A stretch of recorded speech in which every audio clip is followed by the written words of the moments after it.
Fala, galerinha! Pra quem não me conhece, meu nome é Felipe Fernandes Martins. Eu sou a Amanda Andrade. E esse é o nosso Todo Dia é Quarta-feira! E antes da gente começar, sigam a gente lá nas nossas redes sociais, no Instagram e TikTok, @todo dia quarta-feira, onde a gente posta algumas coisinhas complementares aos temas que a gente vai conversando aqui. Tem também alguns vídeos de making of das nossas gravações, para vocês verem as nossas carinhas e aí rirem com a gente ou da gente, né?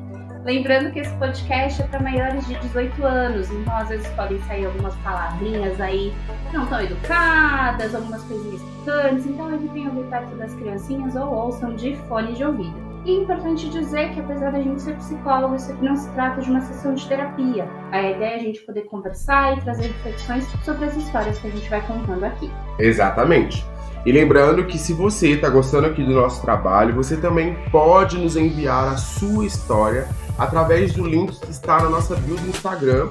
E isso pode ser feito de forma anônima, ou seja, tudo no sigilo. Então, não nos poupe dos detalhes, assim como já tem gente que vem fazendo.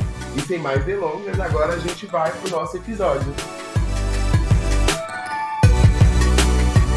E para nossa história de hoje, para quem está nos acompanhando no YouTube agora no episódio completo, a gente tem uma participação especial, que quem? Reilu, que veio tentar o quê? Beber da minha água e ficou na mesa. Então agora ele vai ficar aí. Gente, vantagem de quem só tá acompanhando a gente por lá, viu? Porque se você tá no podcast, tá perdendo essa beldade aqui, que não é nem eu nem a Amanda, mas é o meu gato mais velho, extremamente interesseiro, e que se você não tomar cuidado com o seu copo, ele vem enfiar esse rabo cheio de pelo dentro dele. Certeza absoluta. Pode ficar, meu amor. Ele vai dormir agora.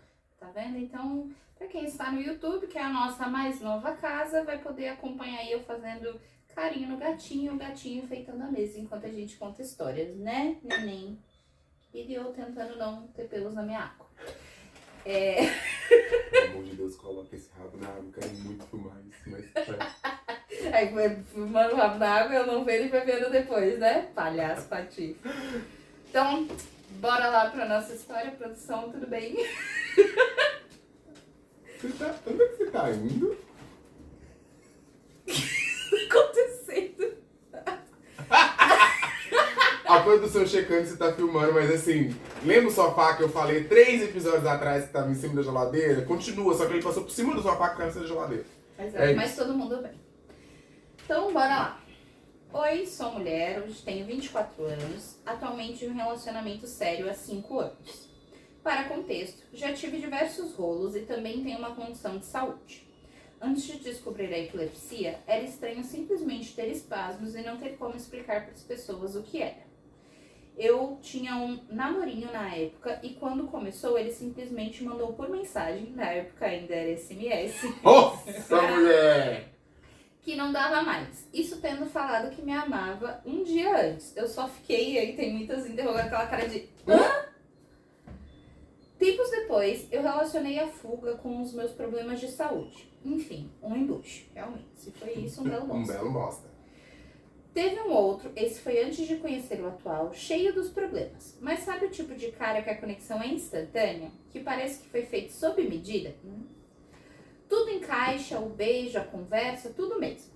Só que era assim, sempre que falava de relacionamento, pulava fora, que não dava agora, que ele tinha uma coisa pessoal para resolver. Não sei se era o início de depressão, porque era muita lamentação sério, sobre a família, sobre doença, sobre tudo. Porque a lamentação dele, é isso?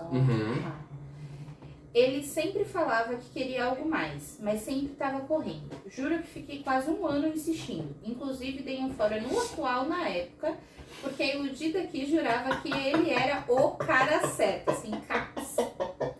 Por fim, cansei, né? Não tinha conseguido sair nem do beijo com a criatura. Porra, amiga, 1 ano. 1 ano? Quando comecei a sair com o atual, ele apareceu de novo. Quando comecei a sair com o atual, ele apareceu de novo, perguntando se a gente podia sair. Aí expliquei que estava namorando, ele desejou tudo de bom, que eu merecia muito mais do que ele podia oferecer.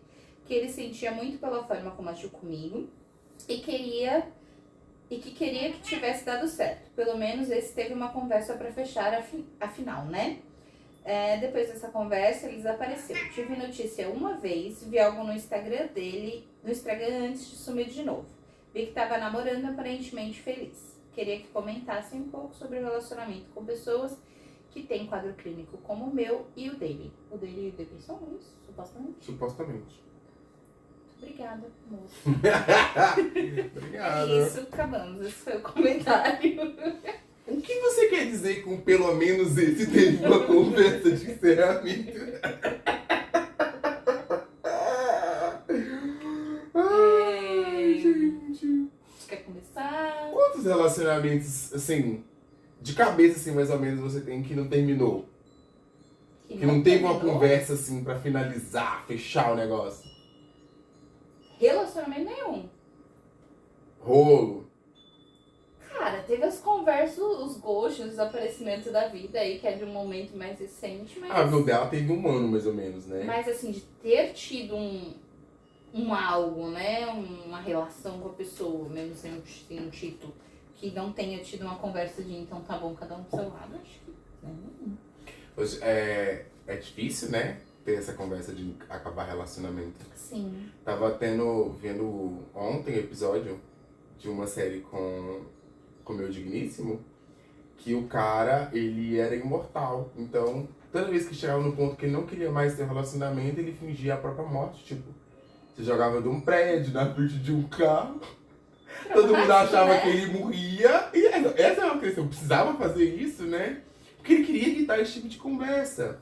É delicado, mas assim, eu fico pensando, né, já voltando pra essa história, ela traz bastante coisa e traz muita questão da questão de saúde. Uhum. Primeiro a gente vai começar a falar um pouco, né, eu acho que seria interessante a gente começar a falar um pouco do que é a depressão. Que não é só reclamar, porque se fosse assim... né? Então... Não faça parte do meu CID. Né? Mas... Isso, psicopáticos. Mas a depressão não é só reclamar. Sim, não é só reclamar. Então é uma condição aí Nem psicológica, psiquiátrica, onde o paciente ele tende a ter sintomas que envolvam aí um rebaixamento de energia mesmo. Pode ter muito sono ou pouco sono, pode comer demais ou comer de menos, essa é a parte engraçada que pode ser tanto uma coisa quanto a outra. Uhum. Mas tem essa desesperança, essa perda de prazer pelas coisas que a pessoa costuma ter muito prazer fazendo, falta de sentido na vida, falta de energia para fazer coisas básicas como escovar dente, lavar roupa, que essa eu não tenho energia nunca, mas enfim... Isso aí. Eu vou falar que eu acho que tem uma palavra muito chave, assim, pra gente pensar em depressão. Que não é tristeza, ao contrário do que as pessoas vão dizer, porque nem todo depressivo é triste, naquilo que a gente entende como estereótipo de depressão. Uhum. Mas culpa. Culpa, eu acho que é a palavra que define, que faz bem essa separação, né? Do que é uma tristeza de algo ruim aconteceu comigo e tudo bem, eu vou sentir ali do luto, por exemplo. E o que é de algo que a gente já vai falando de aspectos mais depressivos mesmo, né? Que é quando entra esse envolvimento da culpa. Eu tenho esse desinteresse, esse desinvestimento, às vezes essa tristeza, tudo isso, mas muito arraigado a uma culpa e às vezes essa culpa muito sem... É culpa até por existir, gente. Sem destino, assim, sem um objeto propriamente dito. Uhum. É só essa culpa que domina, assim, né?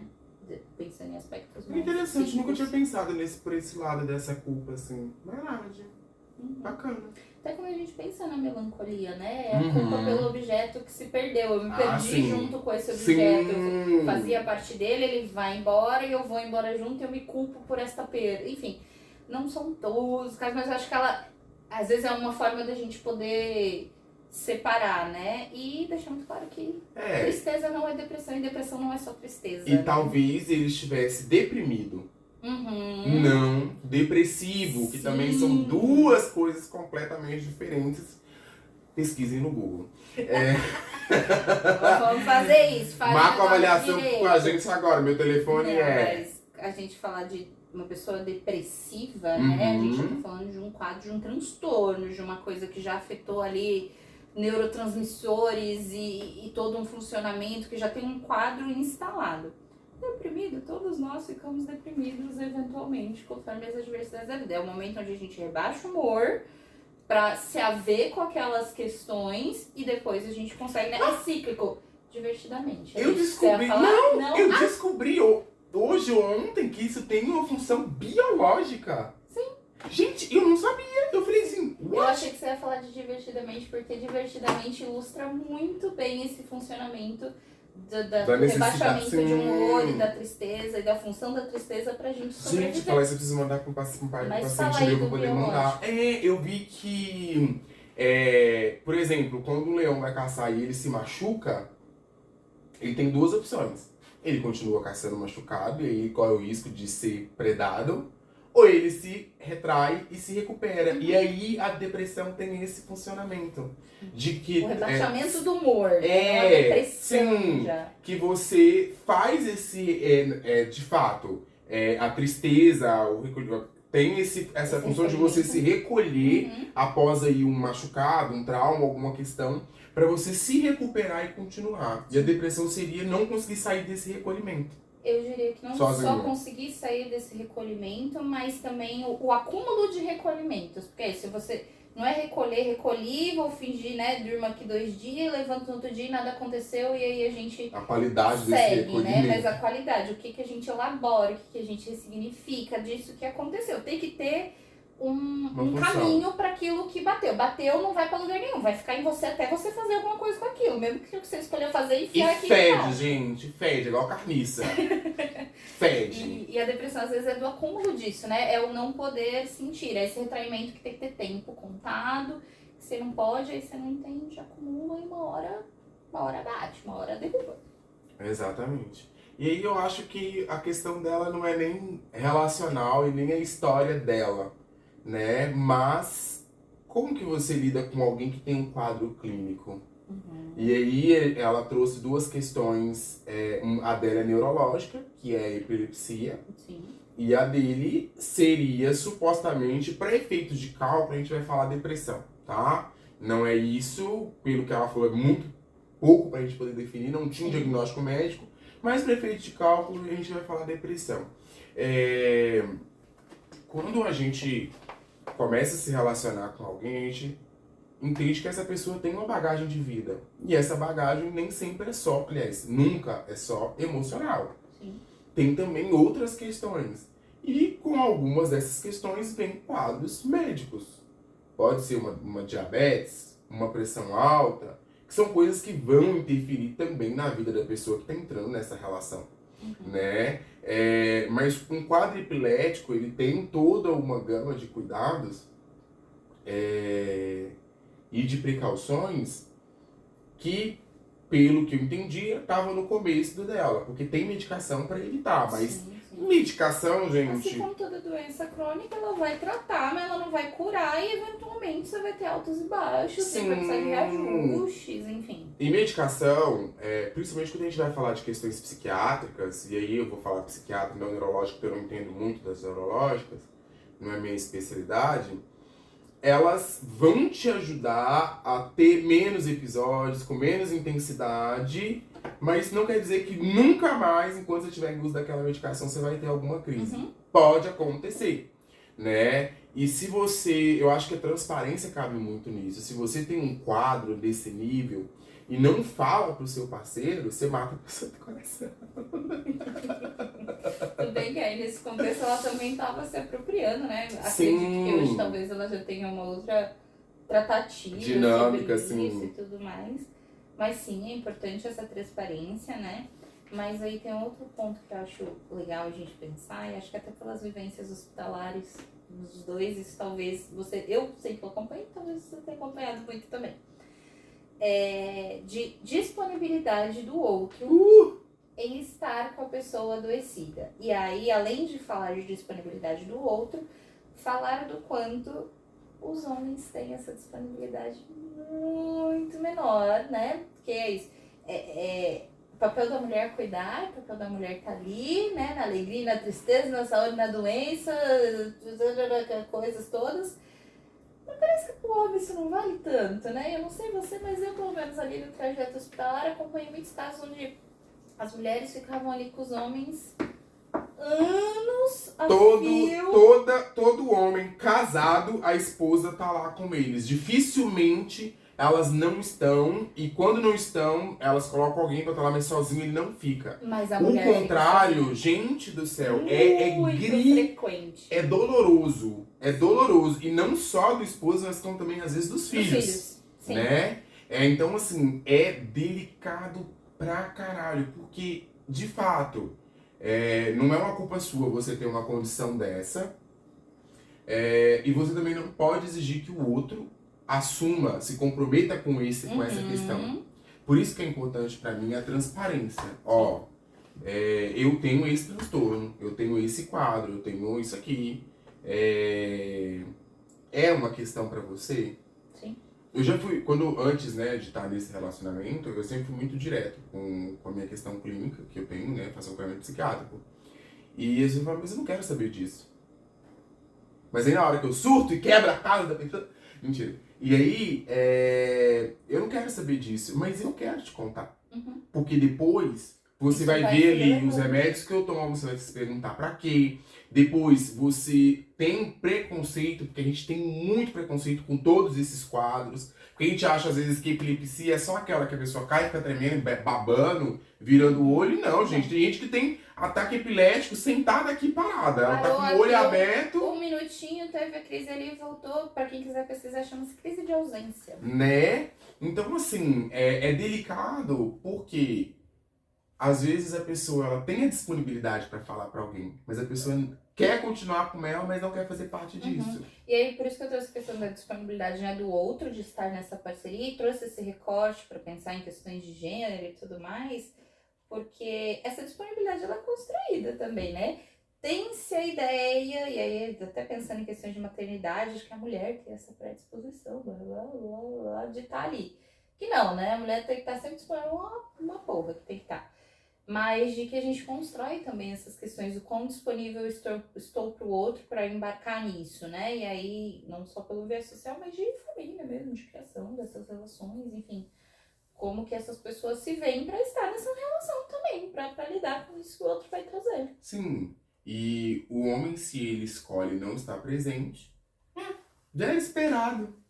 Mas a mulher é julgada, escorraçada, apedrejada. Cadê sua esposa? Né? Então, assim, é delicado, porque de fato é uma construção social, mas isso pode ser desconstruído e construído dentro de um relacionamento. Né? Assim como eu conheci pessoas que ficaram ali, dentro do hospital, até a hora da morte da esposa, homens, até a hora da morte da esposa, de mão dada com ela, não saía de lá pra nada. Não tinha nem alimentação pros dois, era pra um só, e a pessoa continuava lá. Entendeu? Tem casos também que a pessoa nunca passou, nunca conheci. Né? Teve uma paciente uma vez que ela passou por 3 procedimentos cirúrgicos no hospital e não teve nem visita, o marido não foi, os filhos não foram.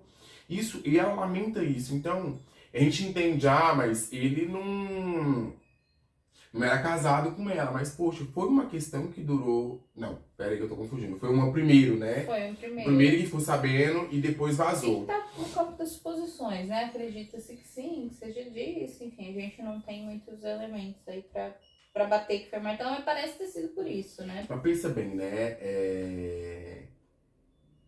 O impacto que é você chegar, por exemplo, em casa, ou foi beber água, ou foi no banheiro, voltou, e a pessoa que está tendo uma crise epilética na sua frente, você não sabe que ela tem, não sabe o que fazer, né? E eu acho que pra esse primeiro eu ainda dou um desconto, vamos colocar assim, entre muitas aspas, porque... Pelo que ela contou, se eu não me engano, ainda era algo um pouco da adolescência ali. Porque se ela tinha 24, ela tá assim com quem Não, ela se era tá na época do agora. SMS. Ela tava ali no período de adolescência também. Então também, acho que esse dá pra... A gente não coloca tanto na conta de uma malícia, né? De uma coisa de não mais quero uma tá, não quero dar, imaturidade, mas né? de uma maturidade de, putz, não sei o que eu faço com ele, né? Tá se formando também. Então acho que esse até dá pra passar um paninho, passa um paninho pra você, querido. Passei. Um Kleenex ali, não é Passei. aquele pano, é um Passei, lencinho. acabou. Um lencinho que a gente tá passando aqui. Sim, mas que, né, e aí enquanto vida adulta, assim, né, já vão trazendo outras repercussões, mas é isso. Mas que eu passei o paninho, espero que ele tenha podido olhar pra isso e cuidar disso, entender por que ele se incomodou, o que isso quer dizer, né, porque, gente, quem hoje é 100% saudável? Quem pode trazer e falar que tem a saúde, assim, nossa, aquela saúde utópica, assim, lindo, maravilhoso. 100%? Produção 100%? Arrasou. Da Aí ele onde? falou que não. O que você tem de doença? Jornei. Você não tá nem ouvindo. Você não tá nem ouvindo aí que tá falando.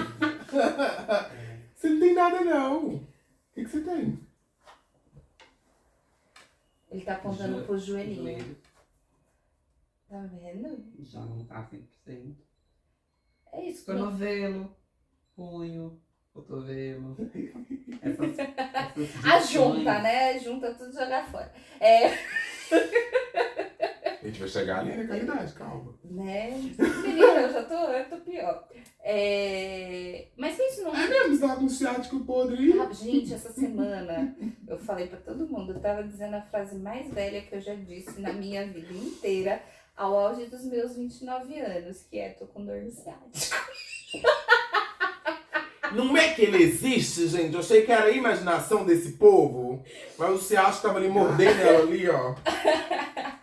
Gases. Mas Então, no sentido de que todo mundo vai ter uma condição que impacta mais ou menos a vida, mas eu acho que hoje em dia é difícil a gente falar de alguém que seja 100% saudável, e quando eu digo ninguém, até das criancinhas mesmo, eu acho que a gente vem num movimento de saúde que tá bem precário, né? No geral, assim. Nossa. E se a gente não vai tendo esse preparo pra lidar com aquilo que é mais ok, que é a dorzinha da junta, né, ou do ciático, imagine se, sei lá, se progride pra uma hérnia realmente, pra uma outra coisa que aí vai trazer limitações, impactos, enfim, que aí já é o caso da depressão, da epilepsia. Mas de que a gente ignora muito disso, e até talvez um pouco cultural também, né? De que a gente só leva as doenças a sério quando elas já estão ali gritantes, né? E a gente só comunica, a gente só traz, enfim. Acho o que eu fui famoso por só pra fecha muitos as caminhos portas aqui. depois que o ladrão já roubou. Mas se a gente for pensar em relações assim, que tem pessoas que são em quadros de saúde distantes, né? Hoje em dia tem o casal sorodiscordante, que é quando um tem HIV e o outro não tem. Uhum. E é possível um relacionamento, né? E quando a gente vai falar de uma pessoa que talvez ela não tenha aí uma condição psicológica, psiquiátrica, que vai se envolver com alguém que tem uma condição dessas, eu acho que o mais importante é o conhecimento primeiro e depois o respeito. Por que eu coloco nessa ordem? Você precisa saber o que é, né? Uhum. Não é tipo assim, eu não quero saber o que você tem. Tá tudo bem, mas eu não quero falar sobre isso. Poxa, você tem que saber quais os sintomas, porque uma pessoa, você pode conviver, e imagino que provavelmente se você está ouvindo isso, qualquer pessoa, na verdade, conviver com uma pessoa que tem depressão há anos e não saber. Uhum. Entendeu? Você tem noção da confiança que a pessoa tem em partilhar isso com você? Sim. E eu entendo, você não quer fazer parte, você não quer tomar partido disso, mas entenda o que é que está se apresentando, porque a gente aprende muito isso durante a residência, mas é um sinalzinho dali para que você salve a vida de alguém por causa dessa questão. E não que você tem que ter essa responsabilidade, mas se você está relacionando com alguém que tem um quadro de depressão, bipolaridade, borderline, entre outras questões, você precisa saber o que é isso. Entendeu? Você precisa saber o que é isso, que às vezes, sei lá, alguém quebra um copo na sua parede. Você precisa entender que talvez não é só raiva. Sim, como foi o seu raciocínio? Né? A gente conseguiu falar. Não, eu vou falar, mas conclui. Talvez não é só raiva, talvez tem outras questões. Para você entender por que aquela pessoa precisa continuar fazendo terapia. Para você entender aquelas medicações, os possíveis efeitos, porque às vezes uma medicação engorda, às vezes a medicação faz a pessoa comer mais, comer menos, às vezes a pessoa dorme muito, não é preguiça, é outras questões. Então, assim, tem que entender para poder respeitar. Não é simplesmente você virar e falar, não, eu respeito que você tem uma condição, pipipi, popopô, mas aí na primeira questão que você se depara com isso, que está relacionado àquilo ali, você não lida, porque você não sabe o que que é. Você acha que é má vontade, que é algum comportamento, que é alguma outra questão. Então é por isso que é interessante a pessoa ter esse conforto em poder falar para o parceiro e o parceiro se interessar primeiro em saber de fato o que que é e depois respeitar isso. E aí, depois disso, você vira e fala, olha, eu entendo que o seu transtorno é isso, isso, isso, isso, isso, isso, isso. Quando você precisa de ajuda, você me fala, mas eu não vou me meter perguntando, hoje você tá muito... Para um caso bipolar. Hoje você tá em mania, por exemplo, né? Cadê o seu remédio? Era aí que eu ia chegar. Ótimo. É que eu acho que Mete bala. é importante a gente ter o conhecimento, a gente saber, a gente poder diferenciar isso. Acho que principalmente os termos ansiedade, depressão e até bipolaridade recentemente ficou muito banalizado e muito nessas coisas do que é popularmente Senso comum, obrigada, mas que ninguém muitas vezes chega. Eu adoro perguntar para pessoas, o que é essa ansiedade? Aí a pessoa descreve, eu adoro quando não amo! E aí você, né, traz a outra perspectiva. Gente, é um prazer de psicólogo quando a pessoa vem e fala assim, eu tenho tal coisa. Como que é? Um dia o paciente falou assim, eu tô anorexo. Aí eu, tá, bebê? O que aconteceu? Me conta. Né, porque eu tô com um problema na boca e eu não quero comer pra não doer. Aí eu, isso será que você vai comer ele? Vou, eu falei assim, tá na anorexia, darling. Exato, então... Só machucadinho. Ficou... Cara... mas o acesso à informação ele é bom e ele é ruim, porque isso, muita coisa também se popularizou e se tornou senso comum e das formas mais erradas possíveis. E a gente tem falado muito recentemente, eu tenho visto um movimento na internet que me incomoda muito, que é de patologizar coisas que também são do cotidiano. Né? Então você tem ali pessoas extremamente sobrecarregadas, com rotinas fodidas, trabalhando não sei quantas horas, o mundo desacabando, dando conta. Eu tenho TDAH, não consigo dar conta das coisas. Ou burnout. Eu tenho não sei o quê. Eu tenho nananã. E aí você vai nesse movimento que é disso, né? Que a pessoa se estressou, ela teve um dia ruim, teve uma discussão, porque você é bipolar, porque não sei o quê. Então, dessa informação também ser usada num modo reverso ali que tem que ter um cuidado, entendeu? O quadro psiquiátrico não funciona por identificação. Tá? Vamos pontuar isso. Eu me identifico tanto com bipolar. Não é assim que funciona, querida. Tem noção que o transtorno de bipolaridade, por exemplo, é um dos transtornos, aliás, o transtorno que tem o maior índice de suicídio? Então, né, a gente tá falando de uma coisa muito séria, porque às vezes você vai falar disso pra pessoa que tem bipolaridade, a pessoa vira e fala, meu Deus, como fala merda. Então, assim, eu vou falar isso com muita propriedade. A Amanda trouxe uma questão muito séria, que é essa banalização dos quadros psiquiátricos. A gente corta, porque o áudio ele é gravado em outra plataforma. Que precisa parar em 30 minutos. E aí a gente para antes para evitar problemas. Pra ajudar na edição. Mas agora que vocês estão vendo isso aqui, vai continuar, porque eu não vou ficar editando, porque eu não sou técnico de como é que é o nome dela. Eu vou largar esses áudios tudo cagado também aí nos Não vai largar não, que você é técnica de áudio. Eu sou técnica de áudio do quê? Gente, vou fazer que nem no outro. Só vai ver isso que tá no YouTube. Vou fazer que nem no outro episódio, eu vou colocar ele na vaga. Ou vou pedir uma vaga pra namorado, mas os requisitos da vaga é... Procura esse namorado que sabe editar vídeos e áudios, coordenar mídias sociais. Gostei disso. Essa vai ser a minha vaga. Você não pode. Querendo. Mas só vai ver esse trecho quem tá no YouTube. Eu voltou pra gravar, mas eu vou cortar. Eu vou fazer com as suas fotos, vou falar pra esse de namorado virtual e vou fazer um fake, vou passar por você, já era. Então bora, vai, faz a contagem aí. Já tá aqui, ó, rodando. E aí, eu perdi completamente o fio da meada. Lembrei. Pra quem tá ouvindo aqui o podcast, ele perdeu o fio da meada, porque a gente teve que interromper o áudio e voltou, continuou gravando, então vai no YouTube pra ver o que a gente saiu de falando besteira aí pra voltar agora, mas você estava falando de banalização de fatos. Isso, tem essa banalização, e o quanto que isso tem trago de prejuízos pra gente, porque a pessoa se identifica ali com um transtorno psiquiátrico, ela vai amar os profissionais e já fala exatamente o que ela acha que ela tem. E isso é reforçado porque o médico só passa a receita, né? Então, o quanto que é importante você também fazer... Os psiquiatras. É, Meu olho chega a tremer. O quanto que é importante você fazer um processo terapêutico também, porque o seu psicólogo, ele vai desconstruir isso. E se for verdade, ele também vai chegar nessa certeza. E aí ele vai te direcionar, você vai para o psiquiatra, mas você pode ter, o seu psiquiatra pode ligar para o seu psicólogo, entendeu? O seu psicólogo pode fazer um relatório para você levar para o seu psiquiatra. Se a gente conseguisse essa conversa gente, com os psiquiatras, seria um mundo tão... Paciente meu não vai para psiquiatra sem relatório. Eu faço relatório para todos aqui na clínica particular. Todos. Escrevo o que é hipótese diagnóstica e coloco meu telefone embaixo, porque é para ligar para mim. Sim. Se tiver algum BO, liga pra mim, entendeu? Por quê?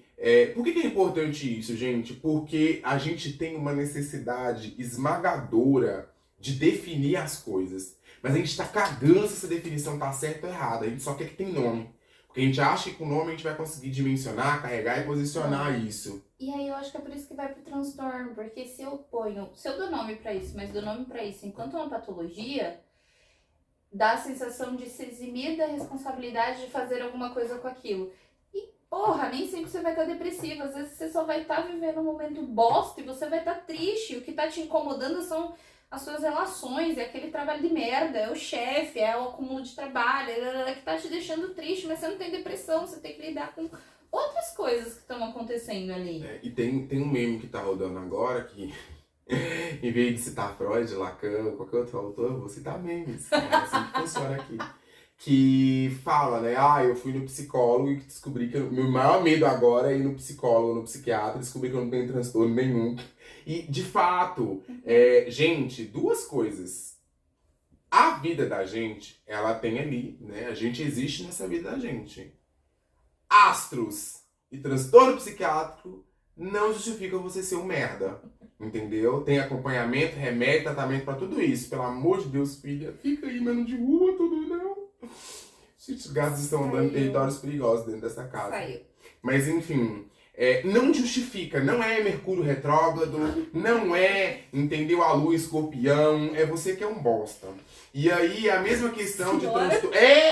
Ai, tô irritado. Mas a questão também é transtorno psiquiátrico, gente. Vocês não podem ficar jogando tudo nas costas disso. De fato, se exigir do negócio. Ai, eu não dei o fulano tomar no cu porque eu tenho bipolaridade. Não, gente. É por isso que eu tô falando, tem terapia, tem medicação, ótimas medicações pelo SUS. De graça, inclusive, entendeu?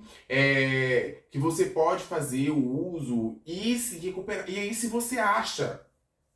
Outra questão importante, é ela que estava lá embaixo. Outra questão importantíssima. Se você acha que tem a porra de um transtorno psiquiátrico e não procurou ajuda profissional, então, de fato, você não está preocupado com a sua saúde. Você só quer alguma coisa para culpar esses comportamentos que você vem apresentando ao longo da vida. Se tem alguma suspeita, se alguém brincou com, eu acho que você tem tal coisa, vai procurar algum profissional. Ou psicólogo, ou psiquiatra, ou os dois. De preferência o psicólogo antes. Isso! Por favor, porque o psiquiatra, o médico, ele vai entrar com medicação para vocês que às vezes não precisa. Eu tô falando aqui com dor e sofrimento, porque às vezes chega a pessoa tomando as coisas e fala, por que caralhos você tá tomando isso, sabe? Nem tudo precisa ser resolvido com medicação, gente. E não ficou confortável com a medicação, com a dosagem da medicação, com o diagnóstico que seu psiquiatra deu em apenas 5 minutos de conversa, procure outro profissional. Psiquiatras não nos odeiam, a gente sabe que tem uns bons, mas a maioria é uns bons. Procure outro profissional, porque você pode ter uma opinião, um diferencial, e também procurando um bom psicólogo, o que acontece? Filho, meu psicólogo não pode diagnosticar. Não podemos, porque graças a um inferno que é esse, o psicólogo não tem um poder de bater a caneta e falar, você tem tal coisa. A gente precisa, infelizmente, do inferno de um médico para poder falar isso. Porém, a gente tem, ou pelo menos os bons psicólogos deveriam ter, capacidade de te avaliar e pensar em algumas hipóteses diagnósticas. Encaminhar. Sim, porque, gente, não adianta você Gente, acabou. A gente fugiu do negócio de relacionamento e foi pra palestra de saúde mental. Não adianta você, por exemplo, ter algum sintoma. Igual a Amanda falou, eu tô me sentindo muito, muito triste. Essa semana não tô conseguindo levantar da minha cama, tá muito, muito difícil. Se é só isso que você conta pro psiquiatra, ele pode pensar que talvez você esteja depressivo. Mas o que aconteceu? Minha mãe morreu. O que aconteceu? Eu perdi um emprego que eu gostava muito. O que aconteceu? Eu mudei de cidade. O que aconteceu? Meu gato fugiu. Gente, tem que relacionar os sintomas com a sua história de vida. Senão a avaliação fica porca, fica pobre. E é só assim que você vai conseguir, de fato, fechar alguma coisa. Porque se tiver algum outro evento que justifique melhor aquilo que você está falando, não é um transtorno. É uma reação. Exato. E é isso, a gente vai sentir. Sentimentos estão aí para serem sentidos, né? E não necessariamente eles significam patologias. Eles não necessariamente significam coisas que precisam ser medicadas ou não sentidas. E aí eu acho que é até interessante quando a gente fala da bipolaridade, né? Porque a bipolaridade, ela incomoda pelo que seria depressivo. Toda vez que alguém vai falar, você tava feliz e do nada ficou triste. Do nada não sei o quê. E aí você percebe que o que incomoda é a tristeza, né? Esse aspecto mais ruim, muitas aspas, da bipolaridade. Isso, pensando em contexto onde isso está realmente igual onde realmente é, porque a maioria das vezes não é. E muito pouco se fala da mania, né? E a mania, às vezes, ela é mais perigosa do que o aspecto depressivo numa situação de polaridade. Então, também como a gente faz essa avaliação, né, do que faz bem, do que faz mal em relação a sentimentos, e a partir do crivo do que você está se baseando, porque né? assim, até na questão da bipolaridade, do porquê que a mania é mais perigosa. Quando a pessoa é depressiva, ela vai ter aí todos aqueles sintomas que a gente falou antes, mas essa pouca energia para fazer qualquer coisa. E aí, quando você pega histórico de pessoas depressivas e elas acabam cometendo suicídio, você pode perceber que é sempre quando ela tá bem. É quando ela melhorou, porque ela vai ter energia pra fazer isso. O bipolar tem isso na doença dele embutido, entendeu? Ele tá muito mal, aí depois ele entra em mania e tem energia pra fazer, sei lá, enfrentar o exército de Jericó agora, se ele quiser. Então, é por isso que acaba acontecendo essa tragédia, por isso que tem esse alto índice de suicídio na doença de transtorno afetivo bipolar. E a gente tem que olhar para essas situações e para essas questões com muita delicadeza, porque a mania também, tudo bem, tem alguns quadros depressivos que podem virar psicóticos, mas a mania ali, meu querido, é uma droguinha a mais que a pessoa usa, um golinho a mais que ela usa, ela pode entrar num quadro psicótico. E, gente, honestamente, já acompanhei pacientes assim, pessoas queridas assim, viver com um transtorno é uma coisa horrorosa, mas ter um surto psicótico, onde você precisa ser institucionalizado e sua vida você não sabe quem você é. E quando você recobra, né, a sua consciência, sai desse surto psicótico, você tá num lugar que você não sabe quem é, quem te colocou lá, quem tá do seu lado, quem são essas pessoas aqui, quem que é esse enfermeiro, quem que é... Gente, é a coisa mais horrorosa do universo. Então, assim, por isso que eu tô falando, se tem algum indício, se alguém falou alguma coisa, brincou de alguma coisa, você suspeita que tem algum quadro, procura um psicólogo, conversa sobre isso, fala que tem essa dúvida. Não fica brincando, não vou falar nada que eu quero ver se ele sabe o que eu tenho. Porque a gente também tem isso, né? A gente tem isso, eu não vou falar nada. Vamos ver se ele é bom mesmo. Eu não vou ter que falar pegar nada. É igual você vai na cartomante e ela pergunta qual é o seu nome. E você fica indignado, mas você não sabe adivinhar. Não, meu bem, não é isso. Né? Então, assim, prestem muita atenção, porque tem muita gente precisando ser diagnosticada e muita gente que se autodiagnostica que não tem nada. E aí acaba essa questão. Por isso que eu tô falando, a gente tem que ter essa sensibilidade para poder ouvir. Você não precisa tomar parte, você não precisa nem ficar com a pessoa quando ela abre para você esse tipo de situação.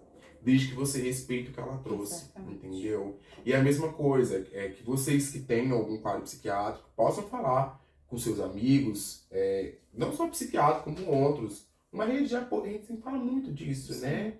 Dessa rede de apoio que sustenta aí uma autonomia mesmo da pessoa de poder se colocar como ela é, de fato. Sim, sim. E vão ter cenários, né? Eu sempre gosto de dizer, principalmente quando o paciente chega para mim com um diagnóstico fechado, né? E aí fechado mesmo. Passou no médico, eu tenho X, Y coisa e chega. De que diagnóstico não precisa ser o fechamento, não precisa significar uma incapacidade para alguma coisa, ou que você vai para sempre viver naquilo. É isso. Para isso existem tratamentos, talvez a gente não tenha cura, mas assim como a gente não tem cura para muitas outras doenças de origem orgânica, mas que você pode viver a sua vida o mais próximo da normalidade possível, né? E quando a gente se fecha nesses diagnósticos aí para realmente se fadar a isso, né? Ir pro lado da incapacidade, ou que a gente não tem essa rede de apoio, onde a gente vai se isolando e muitas vezes não por uma vontade própria, né? Mas por fatores que vão acontecendo, enfim, muito dinâmico, a gente transforma aquilo que poderia ser limitante em incapacitante. Né? E muitas doenças elas vão envolver limitações. A epilepsia, como é o caso dela, vai envolver uma limitação de algumas atividades, de algumas dinâmicas, de coisas terem que ser repensadas e tudo mais.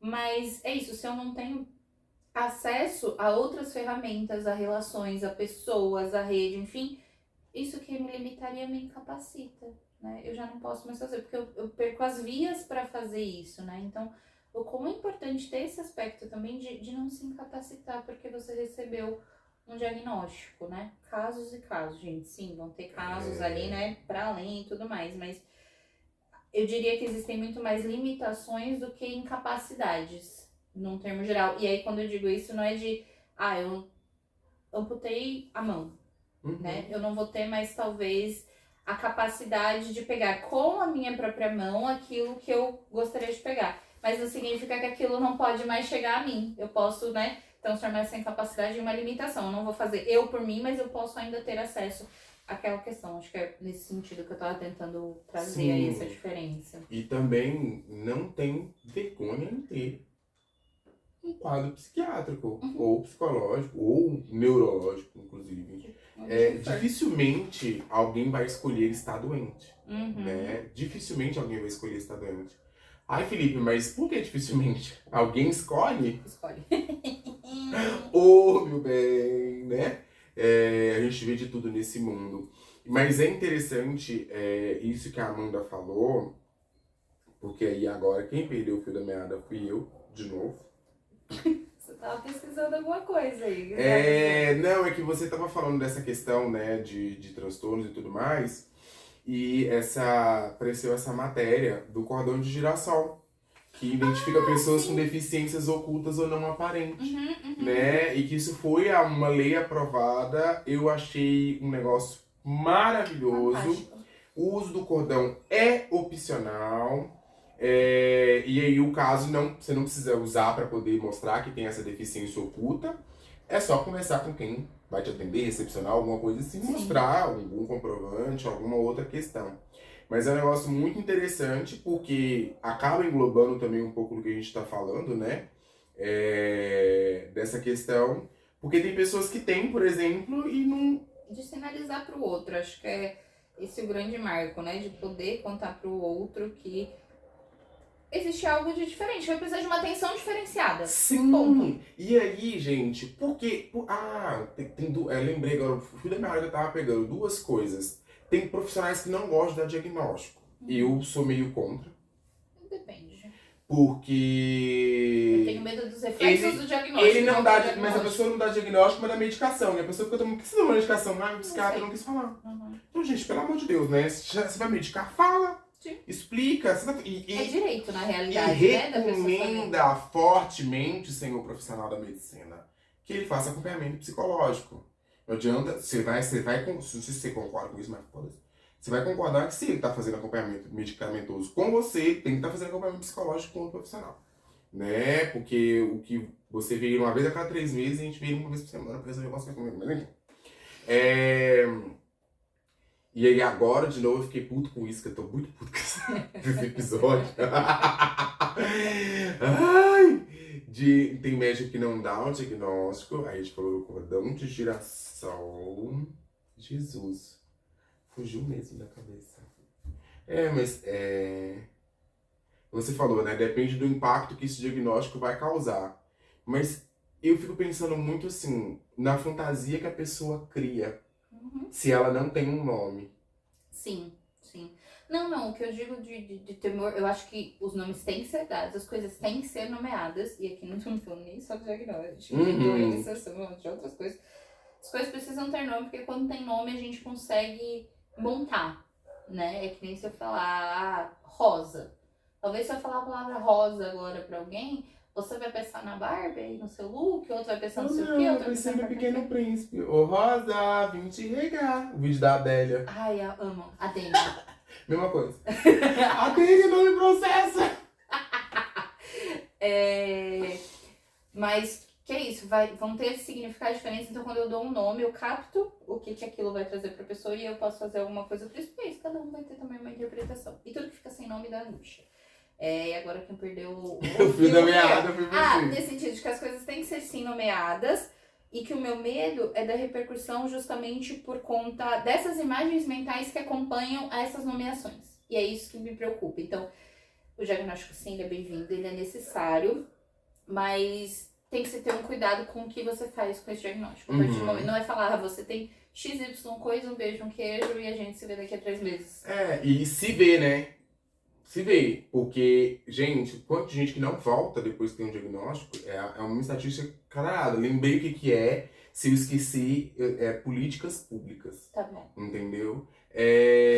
Mas é interessante isso que a Amanda falou, e de fato, gente, o fio, cadê o fio? Políticas públicas. Não era esse fio, era outro fio agora. O das políticas públicas tá na minha cabeça, o outro não tá. Vou falar das políticas públicas. É importante que vocês vão, porque a gente tem estatísticas. O Brasil tá no mapa aí de ansiedade entre o país que mais tem, ou um dos três, alguma coisa assim. A depressão, em 2020, se tornou a maior doença capacitante do mundo. E a gente precisa dessas estatísticas para poder criar políticas públicas, né? Então, esse ranking que colocou o Brasil em terceiro lugar é uma coisa para se orgulhar? Não. Mas através disso a gente consegue pensar em políticas públicas para poder desenvolver nesse sentido. É assim que funciona, gente. É por isso que a gente precisa de denúncias em casos de estupro, é por isso que a gente precisa em casos de violência de mulher, porque com o aumento a gente precisa atuar. É escancarar isso para quem tá lá na frente governando a gente. É isso que eu ia dizer, né? O que a denúncia, o diagnóstico, a busca, né? A verbalização e nomeação dessas coisas fazem. Significa que vai fazer aumentar? Não, você só vai ter o dimensionamento daquilo que já está acontecendo. Porque eu não ir fazer a denúncia de uma violência, por exemplo, não muda o fato que aquela violência está acontecendo. O que muda o fato é que os outros não sabem, isso não chega num radar para ser pensado algo sobre isso. Mas está acontecendo. Né? A mesma coisa dos diagnósticos, assim. Então, falar sobre não vai fazer com que aconteça mais ou menos. Você só vai ter dimensão para poder fazer alguma coisa com isso. Exato, igual o pessoal falou assim, de um tempo pra cá começou a aparecer muito autista. Não, meu anjo, foi notificado isso, né? Porque antigamente a gente não tinha essa mensuração desses casos, dessa incidência. E, de novo, a gente constrói estatística, a gente constrói políticas públicas, a gente constrói ações. E isso é muito importante. Porque, além disso, né, mas como assim? A gente tem direitos, entendeu? Beleza, tá, é tanto X depressão. Então, tem medicação pra isso na rede pública? Não, a gente vai precisar pensar em alguma questão. Pra Não, isso isso na aí rede eu não vou entrar nessa questão porque eu estou muita raiva nesse vídeo. Não tem profissional de saúde mental pra abarcar a demanda brasileira nesse sentido. Não tem, gente, não tem. Isso aí não é nem discussão, é um ódio. Porque você tem muita gente formada, gente, você tem muita gente capacitada e você não tem ali acontecendo. Saúde mental é caro ainda, isso é um absurdo. Então, gente, é investimento. Esse povo é trouxa. Saúde mental bem, esse país aqui estaria assim, ó, país de primeiríssimo mundo, seria Mercúrio. Retrógrado. Não. Como é que é? Ao contrário de retrógrado? Eu sei lá. Pra frente. Mercúrio pra frente. Mercúrio é ótimo. Então, assim, tem essas questões e a gente tem direitos. Direitos a algumas medicações que tem de graça. E se não tem essas medicações no SUS, você pode entrar com processo, para poder conseguir, porque é caro mesmo. Você tá entendendo o quanto que é cara essa indústria farmacêutica? Tem psicólogos no SUS, tem psiquiatras no SUS, mas é uma quantidade pouquíssima, pequena. Os atendimentos, a maioria das vezes, são sempre em grupos, então tem grupos terapêuticos, também é uma abordagem muito bacana. Então, assim, com essa estatística, com tudo isso, tem possibilidade de que, se o pessoal lá de cima fizer alguma coisa e a gente ficar cobrando, de aumentar a quantidade de profissionais, disponibilidade de medicações, qualidade de medicações, para poder ajudar nesse sentido. Então, é uma coisa sua, particular sua. E se você tem condições de comprar uma medicação, de fazer um acompanhamento psicológico, parabéns. Parabéns. Não é todo mundo. Mas você, né, buscando ajuda para sua questão, ajuda a compor isso aí que pode poder fazer esse movimento. Então, pode poder, ótimo. Puta que pariu. Mas, enfim, quando gente, saúde mental, quadro psiquiátrico, psicológico, fisiológico, né, de algumas outras doenças também, são sempre um que a mais numa relação. Eu vou fazer aqui várias comparações, eu espero não ser mal interpretado nenhuma dessa. Pra mim, isso equivale a você começar um relacionamento com alguém que tem um gato, com alguém que tem um filho, com alguém que bagagem que essa pessoa vai trazer, seja ela qual Sim, for. mas é um apêndice, é um adendo, entendeu? Uma coisa é você... Que isso, gente? Ai, que susto. Uma coisa é você começar a relacionar com alguém que gosta de acordar às 5 horas da manhã.